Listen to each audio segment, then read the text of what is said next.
शोना और सबरीना दिल्ली में रहने वाली दो बहनें। सबरीना की बड़ी बहन शोना जो पेशे से स्टार मॉडल बनना चाहती थी और उसी के लिए स्ट्रगल भी कर रही थी। उसकी खूबसूरती की मिसालें दी जाती थी।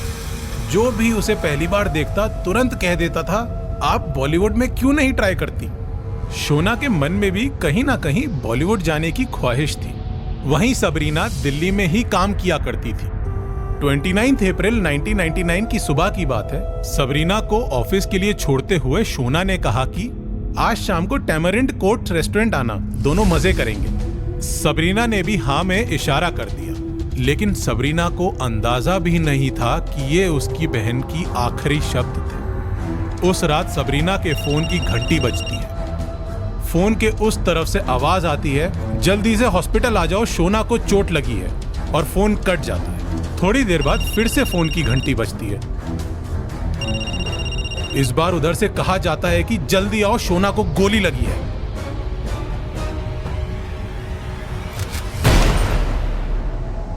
जो शोना गोली की शिकार हुई थी उसका नाम जसिका लाल था। और आज हम जसिका लाल मर्डर केस की कहानी से रूबरू होंगे। दिल्ली के कुतुब मीनार के करीब ही एक टैमरिंड कोर्ट नाम का एक रेस्टोरेंट हुआ करता था।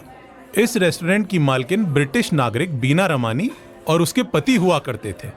मई के महीने में बीना के पति को 6 महीने के लिए कनाडा जाना था, इसलिए 29 अप्रैल 1999 को बीना रमानी ने एक पार्टी ऑर्गेनाइज करने का फैसला किया। वैसे तो हर थर्सडे इस रेस्टोरेंट में दारू शराब की पार्टी हुआ करती थी, जिसे रेस्टोरेंट वालों ने थर्सडे ब्लूज का नाम दिया था। जसिका लाल और बीना रमानी के बीच दोस्ती हुआ करती थी, इसीलिए बीना ने जसिका को थर्सडे की पार्टी का इनविटेशन भी दिया और बार टेंडरिंग का काम भी उसे दे दिया।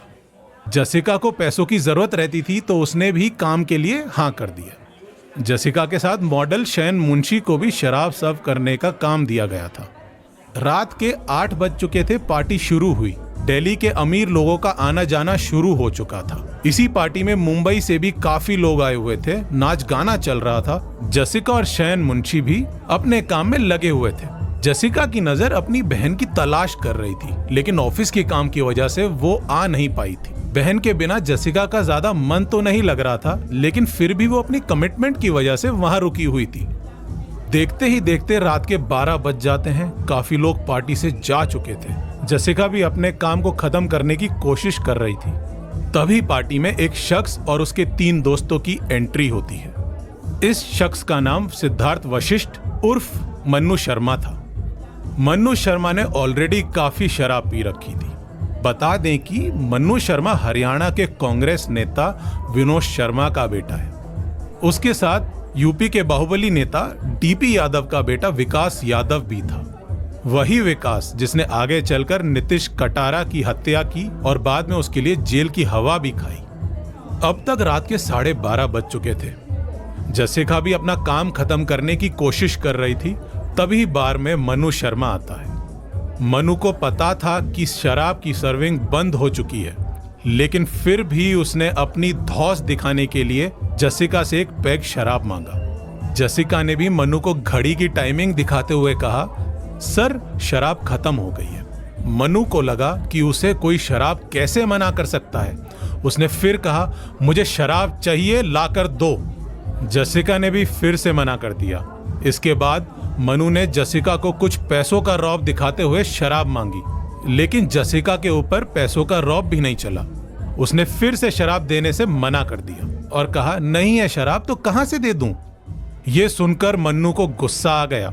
उसे लगा कि दोस्तों के सामने उसकी बेइज्जती हो गई है। उसने गुस्से में .22 कैलिबर की पिस्टल निकाली और हवा में एक राउंड फायर कर दिया, लेकिन फिर भी जसिका को उससे डर नहीं लगा। यह देखकर मन्नू को और ज्यादा गुस्सा आ गया और बिना कुछ सोचे जसिका की आंखों के सामने पिस्तौल तान दी। कोई कुछ समझ पाता कि उससे पहले ही मन्नू शर्मा ने जसिका लाल के सर पर गोली चला दी। जसिका वहीं गिर पड़ी। पार्टी में लोग इस कदर नशे में डूबे हुए थे कि कुछ देर तक तो किसी को समझ ही नहीं आया। ये देखकर मॉडल शैन मुंशी घबरा गया। वो चिल्लाया कि जसिका को गोली मार दी। ये कहते हुए वो बाहर की तरफ भाग गया। बीना रमानी जसिका के पास पहुंचती है और मन्नू शर्मा को देखते हुए कहा कि तुम कौन हो और पिस्टल लेकर पार्टी में क्यों आए? मन्नू शर्मा ने कहा कि मैंने गोली नहीं मारी। ये कहते ही अपने दोस्तों के साथ वहां से वो भाग गया। जसिका को हॉस्पिटल पहुंचाया गया, लेकिन तब तक उसकी मौत हो चुकी थी। मन्नू शर्मा पार्टी से निकला और एक सुनसान जगह जाकर अपनी पिस्तौल को जमीन में गाड़ दिया। इसके बाद चारों दोस्त विकास यादव के बंगले पर गए और वहीं रात गुजारी। अब केस पुलिस के पास पहुंच चुका था। पुलिस इन्वेस्टिगेशन की शुरुआत करती है और 4 मई को पहली गिरफ्तारी अमरदीप सिंह गिल की करती है।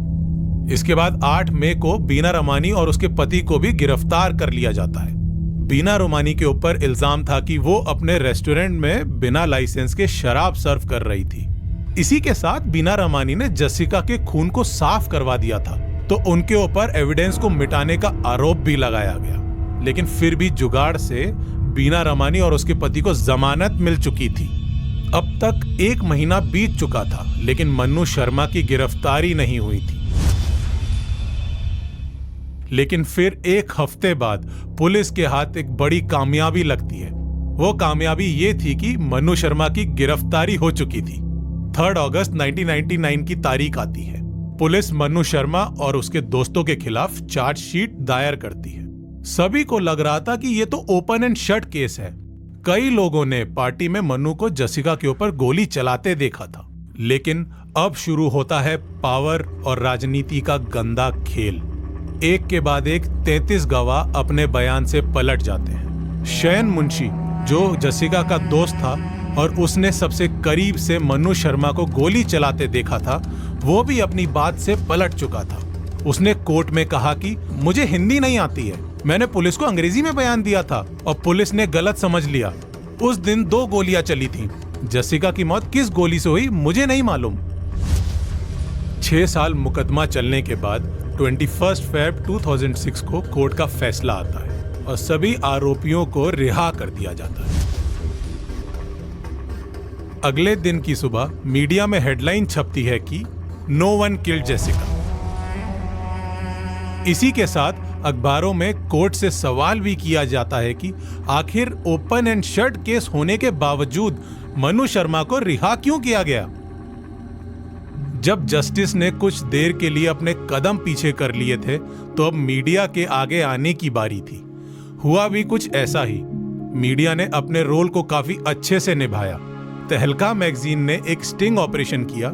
इस स्टिंग में शयन मुंशी का झूठ पकड़ा गया था। उसने कोर्ट के सामने कहा था कि उसे हिंदी नहीं आती, लेकिन मीडिया के रिपोर्टर्स के सामने वो अच्छी हिंदी बोल रहा था। ऐसे ही कुछ और स्टिंग ऑपरेशंस हुए, जिसमें गवाहों ने बताया कि कैसे मन्नू शर्मा ने उन्हें डराया धमकाया था।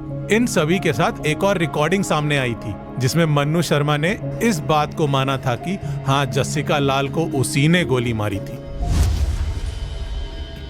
मीडिया प्रेशर के अलावा जसिका लाल की बहन सबरीना के लीडरशिप में भी एक बड़ा कैंपेन चल रहा था। सबरीना अपनी बहन को न्याय दिलाने के लिए सड़कों में आंदोलन कर रही थी। सबरीना इस केस को लेकर दिल्ली हाई कोर्ट पहुंच चुकी थी। फिर हाई कोर्ट में 25 दिनों तक इस केस की सुनवाई चली। मीडिया अपना प्रेशर बनाए हुए थी, जिसका नतीजा ये हुआ कि हाई कोर्ट ने लोअर कोर्ट के फैसले को पलट दिया और मन्नू शर्मा को आजीवन कारावास की सजा सुनाई और विकास यादव को 4 साल की सजा सुनाई गई। इसी के साथ कोर्ट में झूठ बोलने के लिए शयन मुंशी पर भी मुकदमा शुरू हो गया। इस फैसले के बाद मन्नू शर्मा सुप्रीम कोर्ट पहुंचा। वहां उसकी तरफ से देश के जाने माने वकील राम जेठमलानी खड़े हुए थे। लेकिन अब भी मन्नू शर्मा के खिलाफ जनता का गुस्सा और मीडिया का प्रेशर कायम था। असर ये हुआ कि राम जेठमलानी के आर्गुमेंट्स का भी कोर्ट के ऊपर कोई असर नहीं हुआ और 19 अप्रैल 2010 में सुप्रीम कोर्ट ने हाई कोर्ट के फैसले को कायम रखा। इस घटना के बाद मीडिया और जनता ने मिलकर सरकार से सवाल किए और इस घटना को नो वन किल्ड जसिका से जसिका डिजर्व्स जस्टिस तक लेकर गए और जस्टिस मिला भी। लेकिन एक दुख की बात यह भी थी कि अपनी बेटी जसिका के जस्टिस को उसके पिता अजीत लाल नहीं देख पाए थे। जस्टिस मिलने से पहले ही अजीत लाल इस दुनिया को छोड़कर चले गए थे। हालांकि साल 2020 में दिल्ली के डिप्टी गवर्नर अनिल बैजल ने मन्नू शर्मा को रिहा करने की अनुमति दे दी।